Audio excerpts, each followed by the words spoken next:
¿Cuántos se sienten bendecidos ya?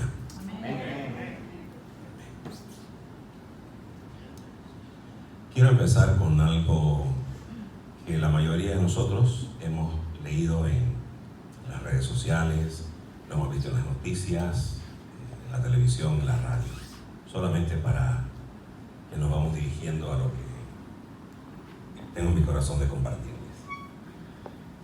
100 años nos separan de un escenario muy similar que se vivió a nivel mundial, la gripe española.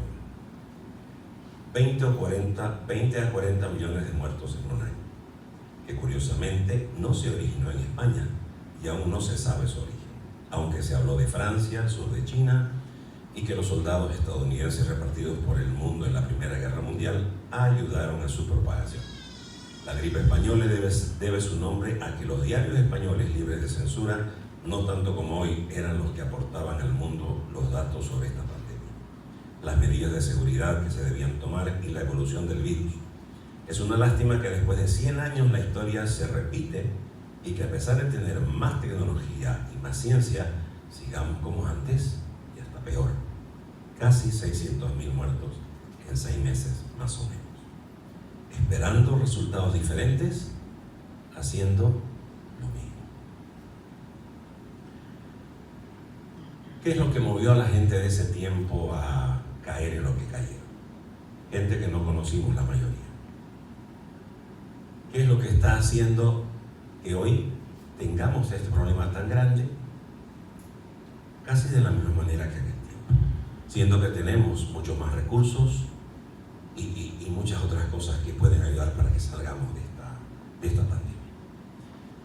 Es lo que yo llamo los cimientos del ser humano. Y la pregunta que te puedo hacer hoy: ¿qué es lo que te mueve a hacer cada día lo que haces? ¿Qué es lo que te mueve a venir a la iglesia? Porque no es el hecho de venir a la iglesia lo que va a cambiar algunas cosas en tu vida, sino es los principios por los cuales vienes a la iglesia. Los principios por los cuales tú estás en un lugar aún obligado. Quiero que vamos a la lectura bíblica en 1 Timoteo 4:16.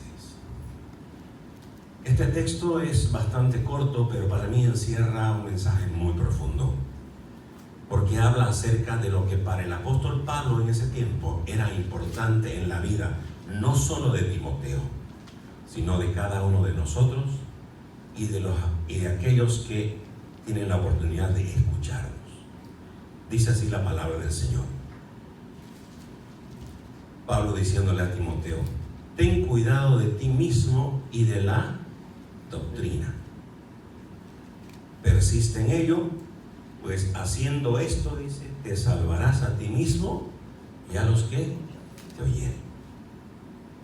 La doctrina es los principios de vida que nosotros tenemos, que hemos recibido a través de los años.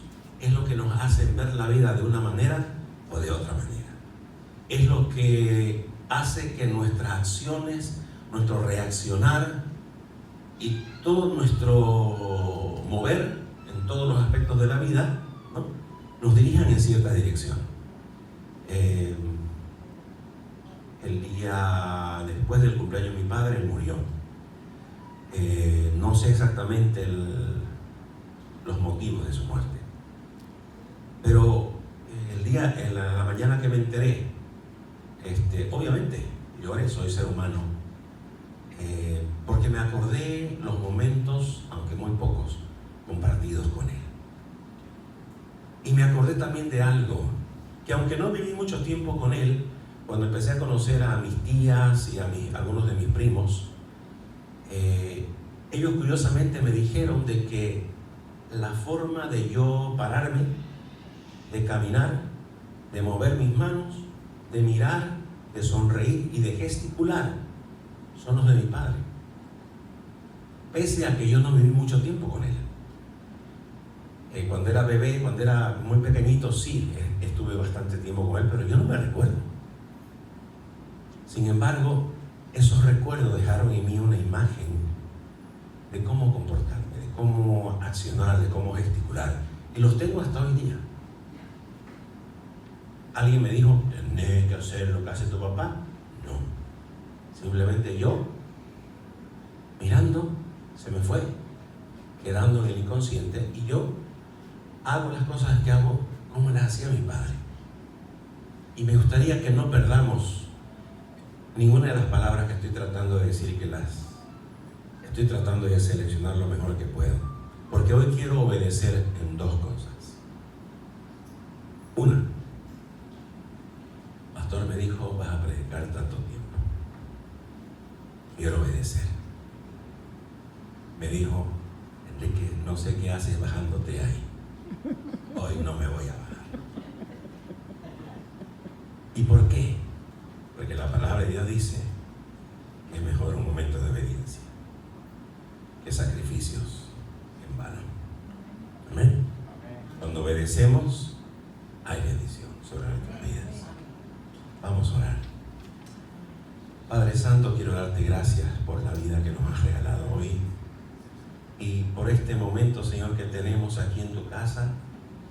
Gracias por darnos la bienvenida, Señor, con tu presencia. Gracias por darnos la bienvenida, Señor, con tu palabra. Mi oración, Señor, es que esta palabra nos toque a todos, realmente cambie nuestras vidas, nos fortalezca, nos afirme, nos establezca, nos haga crear raíces, Señor, en los principios bíblicos que tú has establecido para que nos vaya bien en la vida todo el tiempo. Te lo pido en el nombre de nuestro Señor Jesucristo.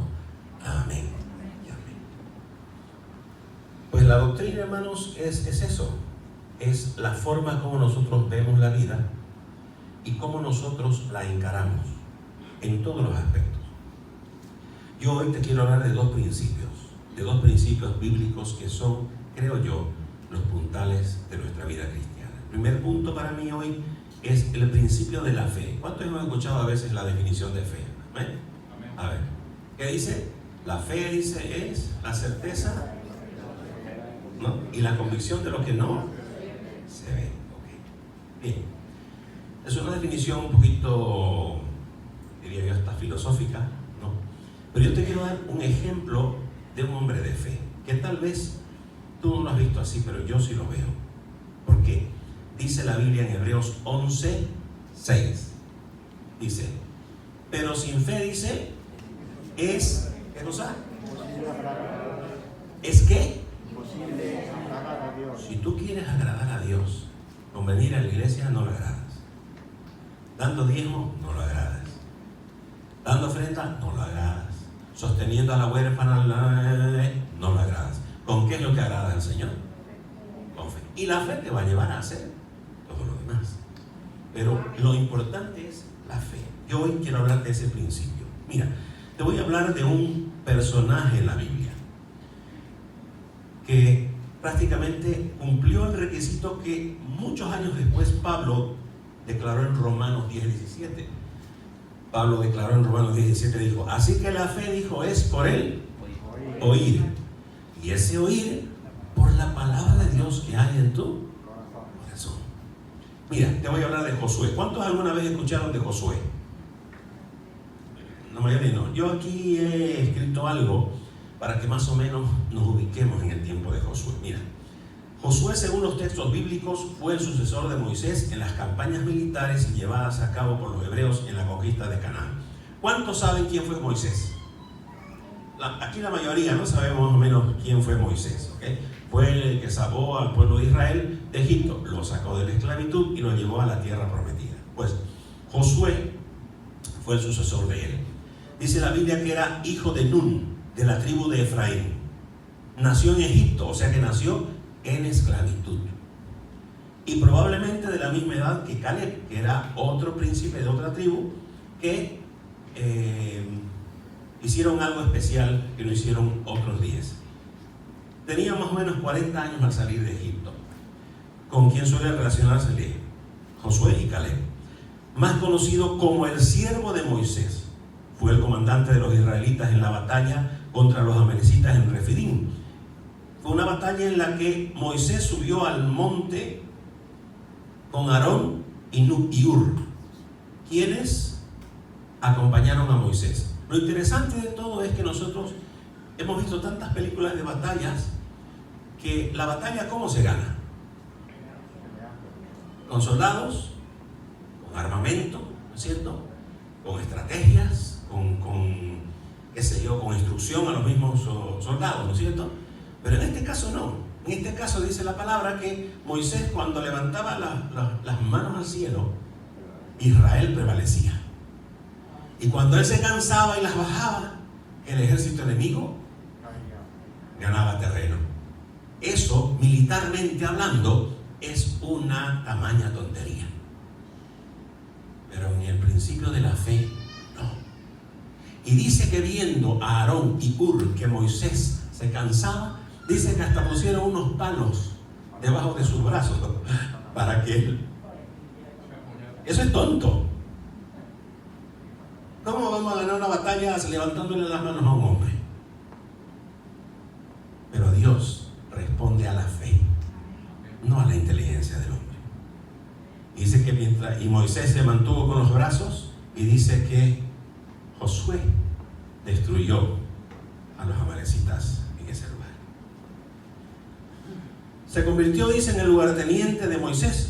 Lo esperó a mitad de camino cuando éste subió al monte de Sinaí a recibir los 10 mandamientos, y lo vio bajar con el rostro resplandeciente de la gloria de Dios. Fue también uno de los 12 exploradores enviados por Moisés a la tierra de Canaán, y el único, junto con Caleb, en traer un informe alentador.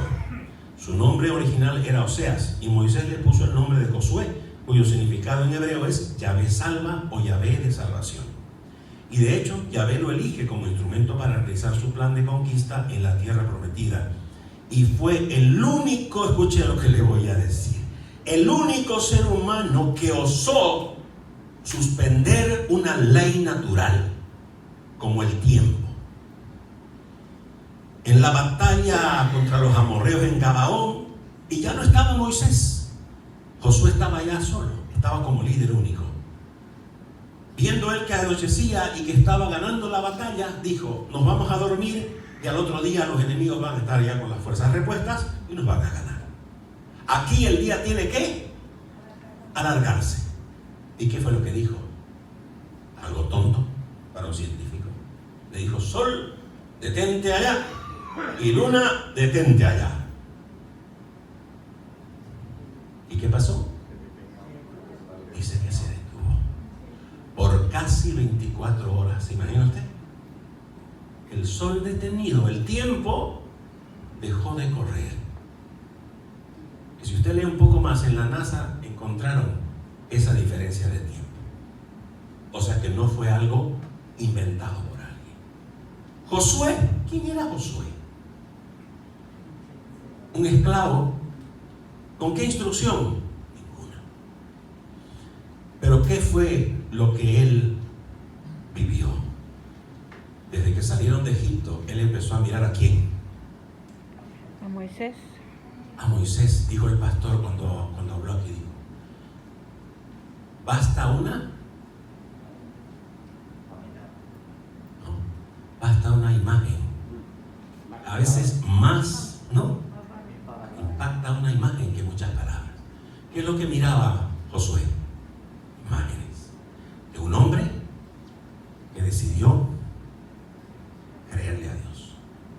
Moisés lo vio abrir el mar rojo, lo vio tocar la peña y que salga agua, lo vio clamar al Señor para que caiga maná todos los días de los 40 años para más de 2 millones de personas en el desierto.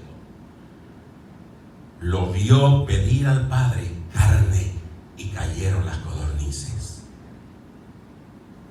O sea, vio a un hombre subir al monte a hablar con Dios de cara a cara y bajar con su rostro resplandeciente. Y dice la Biblia que él fue considerado y conocido como el siervo de Moisés. Dice que cuando Moisés entraba al tabernáculo, Josué se quedaba a la puerta, esperando que salga su Señor.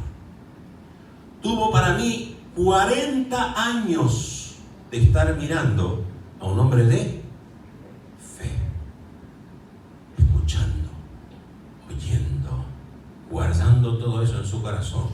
Un corazón receptivo. un corazón receptivo. No un corazón que espera ver algo que le agrade. No un corazón que espera ver algo que le satisfaga. No. Esperando ver lo que Dios quiere que él vea. Josué, ¿qué curso hizo? Ninguno. Pero estuvo con el hombre que Dios declaró que era el más manso de todos los hombres. Y dice que no hubo un hombre más manso que él. Josué fue su seguidor. Aprendió todo lo de Moisés. ¿Qué aprendió? Fe. Sirvió con fe y gobernó con fe. Respecto a la fe, hay cosas que Dios ha prometido en su palabra y cosas que te quiero recordar que no ha prometido. Dios prometió sanarnos, ¿sí o no? Dice la palabra que la oración de fe sana al enfermo. Eso es una promesa. Y Dios no falla sus promesas. ¿Por qué alguna vez no nos sanamos? ¿Porque Dios falla? No. Dios le dijo a algunas personas, ¿no? Tu falta de fe. Le dijo, tu fe te ha sanado. No dijo, mi oración te está sanando, que era básicamente eso, pero le dijo, tu fe te ha sanado. Es la promesa de Dios. Pero hay cosas que Él no ha prometido. Por ejemplo, hay una historia que es el paralítico de Betesda, un hombre que estuvo enfermo como 37 años y era paralítico, y dice la historia que en el lugar donde él vivía había una fuente, la fuente de Betesda se llamaba, que dice que el ángel de Jehová bajaba cada cierto tiempo, removía las aguas y el primero que se metía al agua, ese quedaba sano. Y dice que cuando fue Jesús al hombre le preguntó, ¿qué haces? Le dijo que las aguas se mueven, pero como no me puedo mover, no hay quien me meta al agua. Entonces, ¿no? Y algunos confiamos más en la forma que en el principio. El hombre esperaba que se muevan las aguas. O sea, ¿tenía fe en qué? En la acción. En que las aguas se muevan. Tenía fe en la forma. Y muchos de nosotros, amados y amadas, a veces vivimos así. Tenemos fe en la forma. Oye, es que ese no me gusta cómo predica. ¿Lo has escuchado cómo habla? No sabe nada. Vemos la forma. ¿Qué le dijo el Señor? Se acercó a él y ¿qué le preguntó? O sea, ¿por qué era que estaba así? Él no respondió por qué era que estaba así. Él respondió, es que lo que nosotros a veces contestamos, pretextos para justificar nuestra falta de fe. El Señor le dijo, levántate, toma tu lecho y vete. El hombre tenía fe, pero la tenía mal dirigida. El Señor la corrigió. Él prometió restaurarnos y sanar nuestra tierra, pero dio una condición. ¿Qué dijo? Si mi pueblo se humillare e invocare mi nombre, entonces, dice el Señor, yo, ¿eso es lo que estamos haciendo en este tiempo? ¿En la mayoría de los pueblos? No. Estamos siguiendo con nuestra vida y esperando que Dios haga algo, porque Dios es bueno, porque Dios es misericordioso, porque Dios es bondadoso, pero nos olvidamos que Dios es también justo. Algo que Él no ha prometido ha sido salvarnos de las pruebas. Y esto, hermanos, es una prueba. A veces veo oraciones en las redes sociales que dicen, oramos para que el COVID se vaya, ¿no? Y yo le digo algo, no soy profeta. El COVID no se va a ir. Dios no nos va a salvar del COVID de esa manera. Él no lo va a anular. Pero ¿qué es lo que va a hacer? Va a guardar nuestras vidas de que nosotros nos enfermemos. Y si llegamos a enfermarnos, dice la palabra, una promesa, que si oramos, la oración de fe nos va a sanar del COVID. Así de sencillo. No hay tanta fórmula, no hay teología que aprender para entender esto. La fe es que yo confío en el Señor y en el poder que Él tiene, no en lo que Él hace. Yo espero que Él haga, pero no dejo de confiar en lo que Él es, aunque no haga. ¿Qué pasó con Daniel? A Daniel lo amenazaron con meterlo a un foso de leones. ¿El Señor lo salvó de que lo metan al foso de leones? No. Pero en el foso de los leones lo guardó. A los 3 amigos de Daniel, ¿los salvó de que los metan en un horno de fuego? No. ¿Y qué dijeron ellos? Dios puede salvarnos, le dijeron al rey Nabucodonosor. O sea, ellos sabían que Dios podía salvarlos. ¿Pero Dios los salvó? No. Los metieron al horno de fuego. Es más, los que iban con ellos llevándolos se quemaron sin entrar al horno de fuego. Pero ellos, cuando entraron al horno de fuego, Dios los guardó. Dice que nada de ellos olía a quemado. La escritura dice que ni sus cabellos, pero a mí no me conviene hablar de eso. Ni su ropa, dice, olía a nada, de humo, nada. Y estuvieron en el horno de fuego con un cuarto, dice, que parecía el hijo de los dioses. Entonces Dios no ha prometido salvarnos de las pruebas ni de las tentaciones. Es más, a Pedro le dijo, ¿no? Satanás me ha pedido para zarandearte. Y yo le he dicho al diablo, no. ¿Eso dice la escritura? No, dice, y yo he orado para que tu fe no falte. No le digo para que tu dominio propio, para que no, para que tu fe no falte. Cuando nos pasa algo, hermanos, normalmente es porque la fe nos falta. Oír la palabra es lo que nos hace dar fe. Segundo punto, el principio de la santidad, que es otro principio importante para nosotros. Hebreos 12:14 dice, seguid la paz con todos y la santidad, dice, sin la cual, ¿qué es lo que me hace la fe?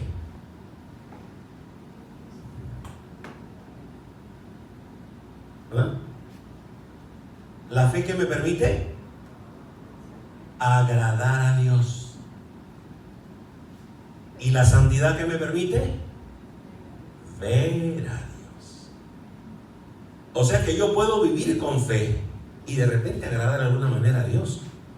Pero si no vivo en santidad, no voy a ver a Dios. Y yo no solamente quiero agradar a Dios, yo quiero también ver a Dios. Dice la palabra en 1 de Pedro 1:16, porque escrito está, dice el Señor, sed santos porque yo soy santo. Ahora quiero hacerle una diferencia entre dos palabras, santo y santidad. Santo, dice la palabra que nosotros somos santos. ¿Cuántos santos hay aquí? Y santas. Los santos no son los muertos. Obvio, ojo. La Biblia dice que yo soy santo. ¿Por qué? No porque esté limpio, sino porque Dios me ha apartado del mundo y ha empezado a trabajar conmigo. Entonces yo estoy apartado. El Señor se entercó tanto conmigo, o sea, se empecinó conmigo tanto, que dijo, voy a trabajar con este gordito hasta hacer con él lo que yo quiero hacer. Eso significa ser santo, que Él nos apartó, nos mira de diferente manera. Pero la santidad es un estilo de vida. La santidad es una actividad. Santo es ser apartado, señalado, marcado, sellado por el Espíritu Santo. Pero la santidad es la forma como vivimos.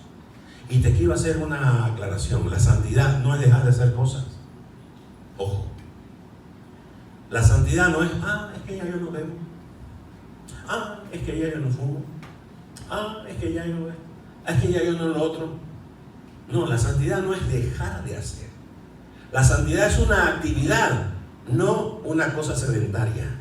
La santidad es hacer lo que Dios me ordena hacer. Mira tú, te voy a leer de otro hombre que agradó al Señor, José. ¿Cuántos han escuchado? Creo que la mayoría hemos escuchado de José, ¿no? José de Egipto, ok. Dice, según el relato fue el 11º hijo de los 12 que tuvo Jacob. Su madre fue Raquel y Jacob lo amaba más que a sus otros hijos. Y ello produjo la envidia de sus hermanos. José tenía a su vez sueños en los que aparecía alzado por encima de estos, prediciendo lo que iba a suceder en el futuro. Por ser el favorito y quien Jacob quería que fuese su sucesor, el tercer patriarca hebreo le elaboró una túnica de colores que lo distinguía de los demás, hecho que enfureció a sus hermanos, quienes buscaron la ocasión para vengarse. Un día sus hermanos llevaron sus animales un poco lejos y, pasando el tiempo, no regresaban. Jacob envió a José a buscarlos.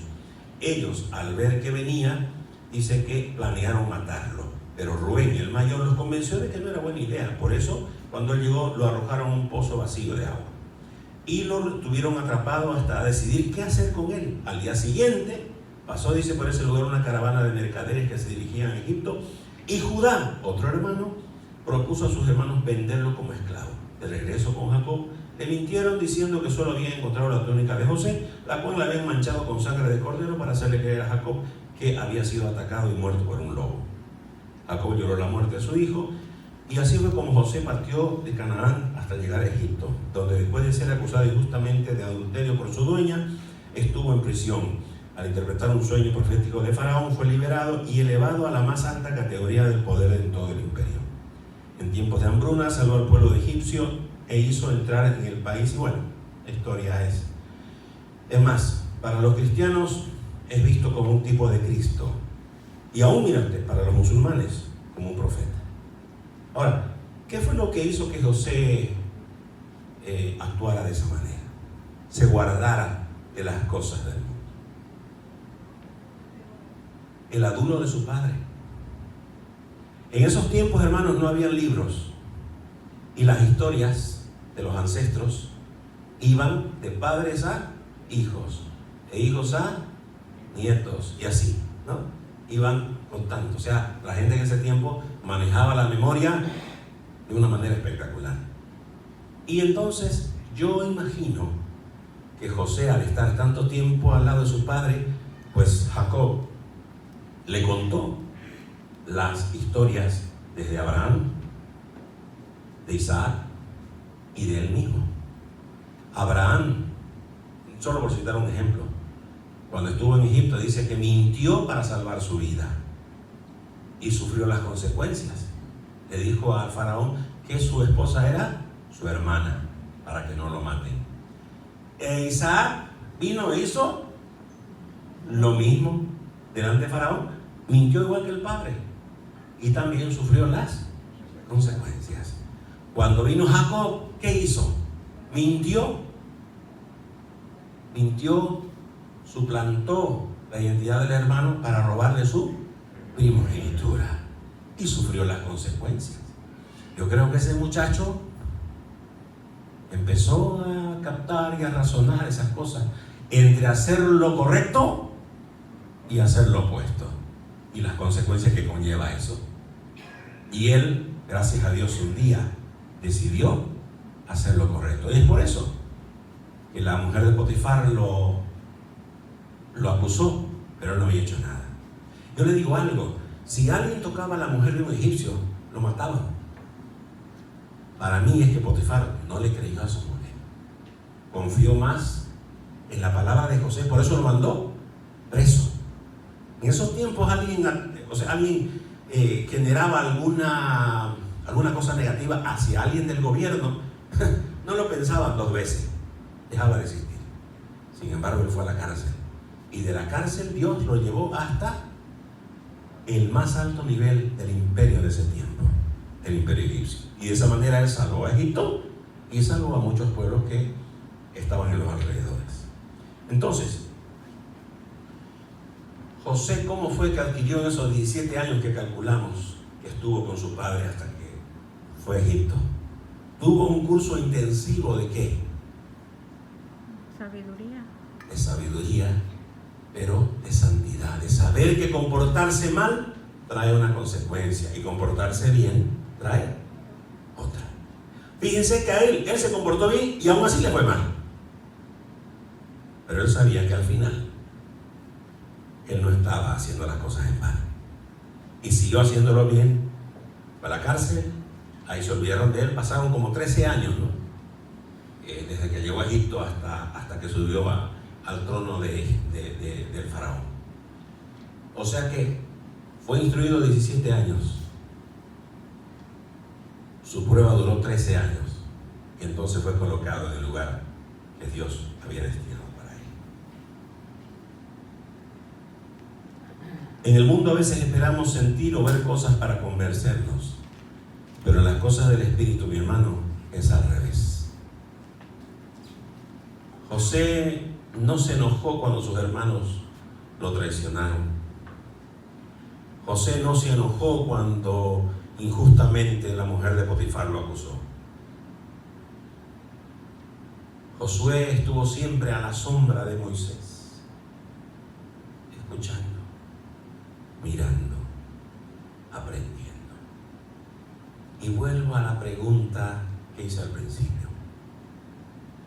¿Qué es lo que te motiva a venir a la iglesia? ¿Te motiva saber más de Dios?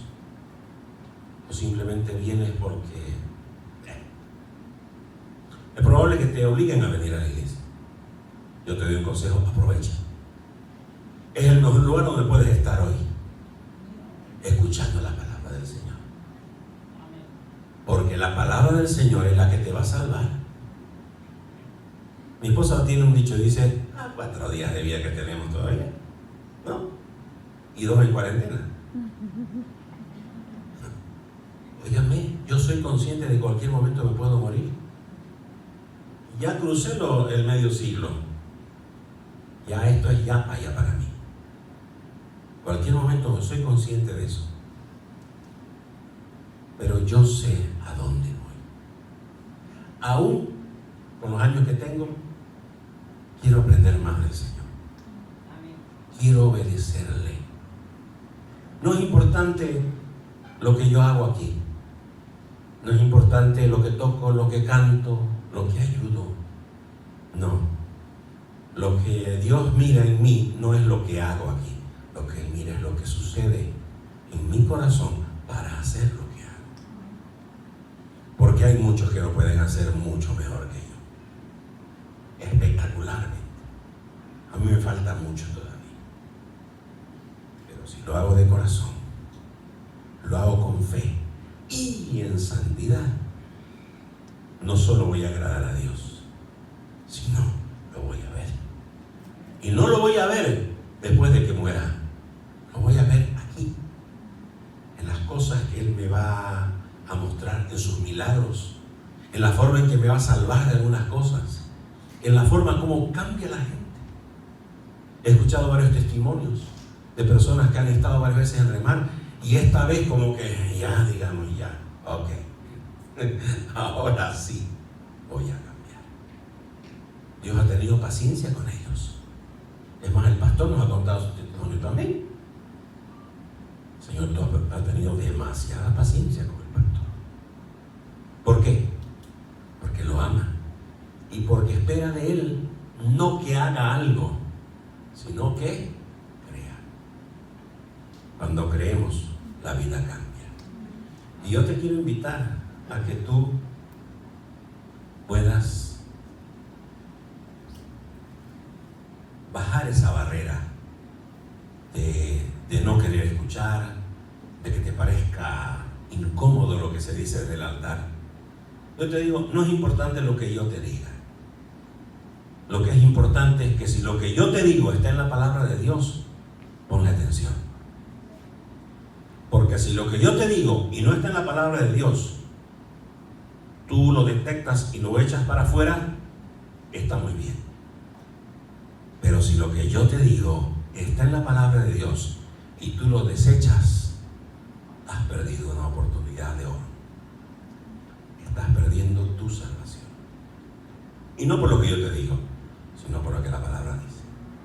Así es que esta mañana, solamente para recapitular,